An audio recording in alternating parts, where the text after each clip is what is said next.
Assalamualaikum warahmatullahi wabarakatuh. Bismillahirrahmanirrahim. Alhamdulillahi rabbil alamin. Wassalatu wassalamu ala sayyidina Muhammadin wa ala alihi wa sahbihi ajmain, amma ba'du. Ilahi anta maksudi wa ridhaka matlubi, a'tini mahabbataka wa ma'rifataka wa atini ma'aka abadan.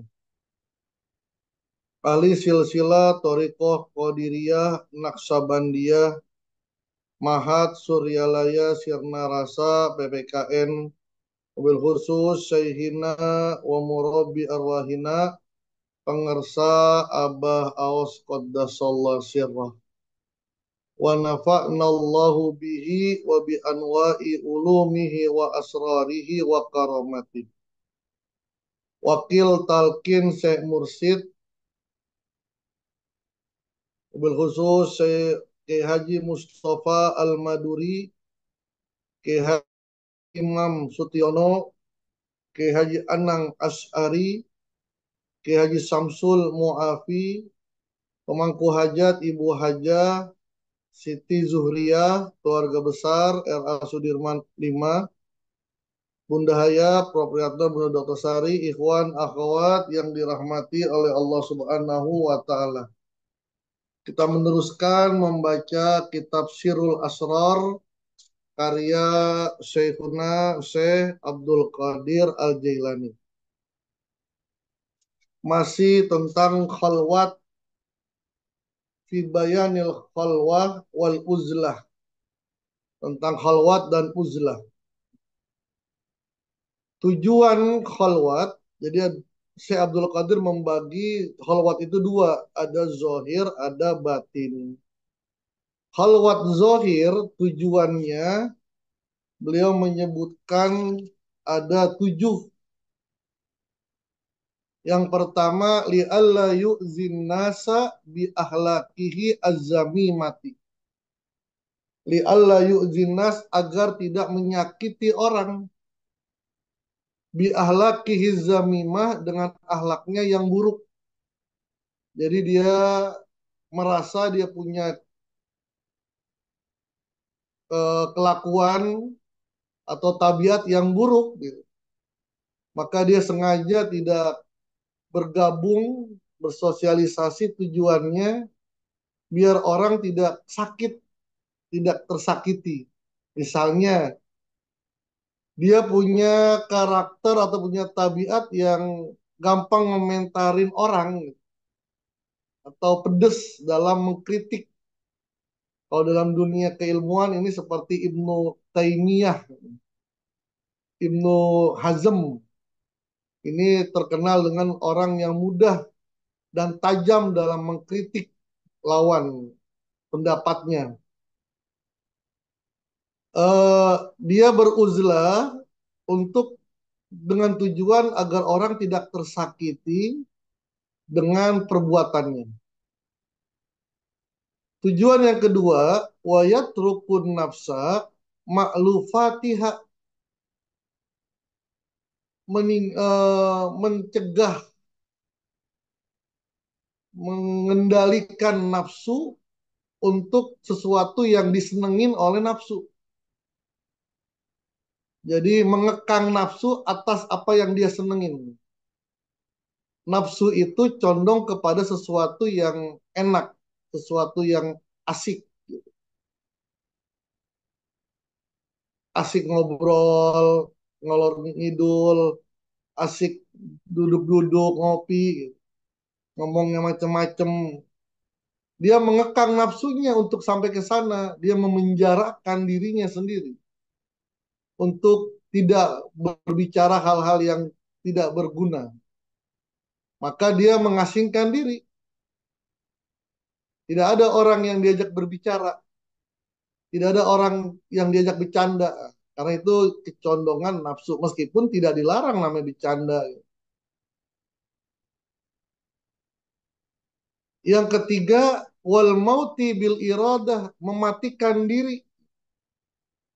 Jadi dia mengasingkan diri ya, dia ingin seperti sudah tidak ada, sudah dilupakan lah, sudah tidak ada apa-apa, mematikan diri saja sudah. Dia sendiri saja. Waduhulul qabri, masuk ke kuburan. Ya ini bisa diartikan secara letterlek. Artinya dia membuat suatu tempat yang cukup buat badannya dia sendiri. Itu seperti yang dilakukan oleh Abah Sepuh kalau tidak salah ya. Abah Sepuh sebelum orang mendapatkan talqin dia harus khalwat dulu. Khalwatnya itu di tempat yang cukup dia duduk dan dia sholat. Itu bisa 40 hari. Itu waduhulul qabri itu. Jadi sebelum talqin, kalau sekarang sih sudah enak, gitu. Siapapun sudah bisa mendapatkan talqin. Zaman Abah Sepuh ya ada syarat-syarat tertentu. Di antaranya masuk ke khalwat. Apa ya, ada yang bilang tong, saya juga nggak tahu, tapi ya ada yang bilang seperti tong yang dibikin, yang kalau kita duduk ngepas, yang kalau kita berdiri pas untuk sholat aja gitu. Itu nggak bisa dibayangkan gitu. Itu ibarat dia masuk ke kuburan gitu. Wa yakunu niyatuhu fi zalika ridallah ta'ala. Dan niatnya bukan untuk mencari kesaktian, gitu, tapi mencari keridhaan Allah. Dia memasukkan dirinya ke suatu tempat seperti kuburan untuk melatih dirinya bahwa dirinya akan seperti itu. Inilah yang dikatakan mutu qabla anta mutu. Matilah kamu sebelum kamu mati, gitu. Artinya ya eh, mempunyai kesiapan. Termasuk zikir la ilaha illallah itu, zikir khafi itu mematikan diri. Tidak tidak melakukan kegiatan apapun selain zikir la ilaha illallah. Begitu pula sholat. Sholat kan menjauhkan segala aktivitas.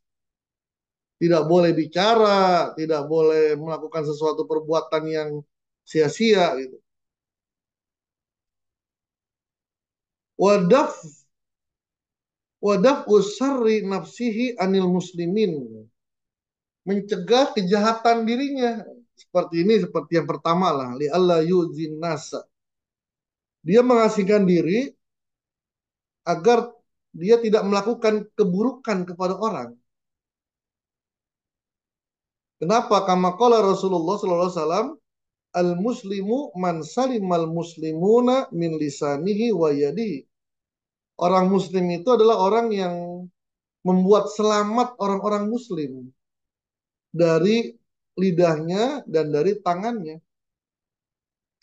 Muslim sejati adalah orang yang orang lain tidak sakit dengan omongannya, orang lain tidak sakit dengan tangannya, orang lain tidak sakit dengan kebijakannya.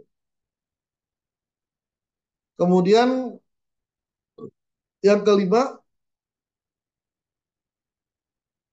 wakaful yad lisanihi amma la ya'nihi. Dia melakukan uzlah, khalwat, untuk menjaga lisannya, melatih lisan, puasa lisan. Inni nazartu lirrahmani sauma falan ukallimal yauma insiya. Seperti Maryam untuk menyelesaikan masalah yang akan dihadapi kepada kaumnya, menjelaskan siapa Nabi Isa, siapa bapaknya, eh, maka solusinya adalah diam, berpuasa, berpuasa, puasa ngomong. Ya kalau orang uzlah kan nggak bisa ngomong sama siapa-siapa, maka termasuk HP, apapun ya harus ditinggalkan. Wa kama qala Rasulullah sallallahu alaihi wasallam, salamatul insani min kibalil lisan.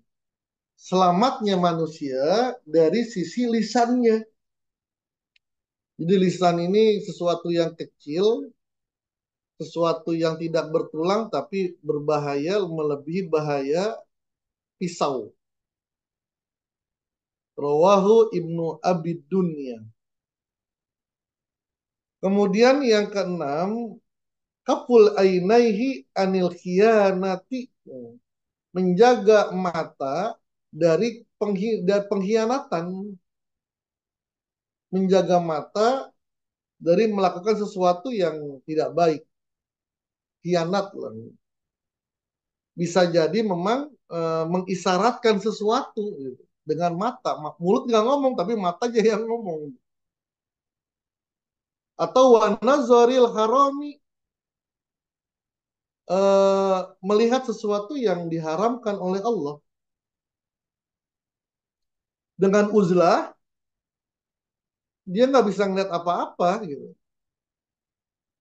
Maka uzlah seperti ini kan lebih ringan daripada uzlah yang kalau kata Abah Anom ya uzlah itu di kota karena tantangannya banyak. Wa kaza kafuli uzunaihi, kemudian menjaga telinganya. Dia nggak ngomong tapi dia dengerin orang gosip ya sama aja gitu. Pokoknya menjaga telinganya dari sesuatu yang membuat dia jauh dari Allah. Menjaga telinganya mendengarkan sesuatu yang membuat dia benci kepada guru mursyid. Ya sekarang nih, jadi ikhwan-ikhwan kalau ada komentar-komentar yang nggak baik, ya udah tinggalin aja udah. Tinggalin aja, jangan sampai perkataan itu masuk melewat telinga, masuk ke dalam hati.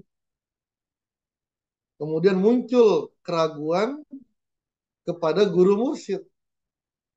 Kok abah begini sih, kok abah begini sih, ya jangan dah. Duduklah kepada orang-orang yang yakin dengan abah. Saya sekarang menganjurkan Iwan begitu. Perbanyak duduk bersama orang-orang yang yakin. Yang dari lisannya menceritakan karomah abah. Yang dengan lisannya menceritakan bagaimana masalah dia diselesaikan melalui karomah abah. Itu aja didengerin. Kalau ada orang-orang yang berkomentar yang nggak baik, ya sudah. Kalaupun mau, kalaupun tidak bisa meninggalkan majelis itu, ya nggak usah didengerin lah. Dengerin masuk telinga kanan, keluar telinga kiri gitu. Maka untuk menanamkan keyakinan itu tidak ada cara yang paling efektif adalah ya datang ke manakib. Kenapa datang ke manakib? Karena nanti yang menyampaikan hikmah ilmiah itu harus menceritakan tentang kemuliaan guru mursyid. Harus tuh gitu. Jangan menceritakan kemuliaan dirinya. Harus menceritakan kemuliaan guru mursyid. Tujuannya apa gitu? Tujuannya kalau buat Abah sih nggak pengaruh gitu. Mau jutaan murid seneng dengan beliau, mau tinggal satu ya beliau sudah nggak berubah sudah dibentuk oleh Abah Anom, sudah dibentuk udah. Tidak, istilah kata tidak tambah tinggi dengan pujian, tidak semakin pendek dengan cacian gitu. Bahkan perkataan Ki Soleh Allah Yarham, semakin ditentang semakin membentang. Ya udah. Yang perlu kita nih Iwan-Iwan menceritakan tentang sosok Abah untuk menanamkan keyakinan diri kita dan ikhwan-ikhwan, saudara-saudara kita juga. Wa yadaihi wa rijlaihi, menjaga tangannya, menjaga kakinya. Tangannya melakukan sesuatu yang tidak baik, kakinya melangkahkan sesuatu yang tidak baik. Sama kala Rasulullah SAW, al-ainani tazniyan. Dua mata ini bisa berzina. Bisa berzina. Apa ya zina? Dengan melakukan bisa melihat hal-hal yang diharamkan.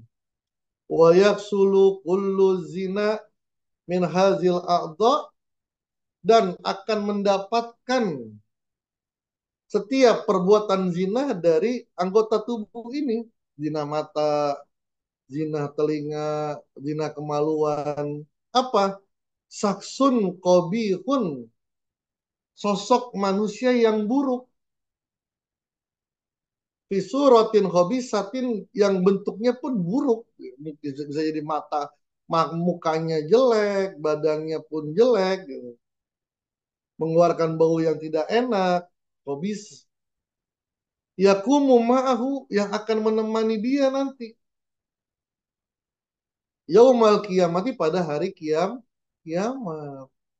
Nanti orang yang suka berzina, orang yang matanya nggak terjaga, nanti ditemenin tuh sama orang seperti itu.